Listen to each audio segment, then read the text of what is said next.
இதனால கள்ளக்குறிச்சி பேருந்து நிலையத்துல பெரும் பரபரப்பு நிலை ஏற்பட்டிருந்திருக்கு. இந்த நிலையில தான் இப்படி பேருந்து ஓட்டுநர் ஒருத்தர் பயணிகளோட வாக்குவாதத்துல ஈடுபடக்கூடிய வீடியோ சமூக வலைதளங்கள்ல வெளியாகி பெரும் சர்ச்சையை ஏற்படுத்தியிருக்கு.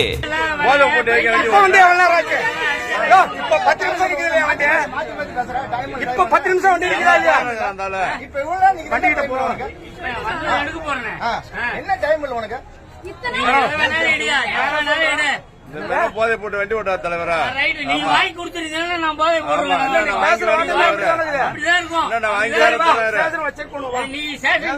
நிறுத்து வண்டியா வர சொல்லியா? இங்க வர சொல்லியா? இங்க வர சொல்ல வண்டி நிறுத்த வந்தா நீ யாரு?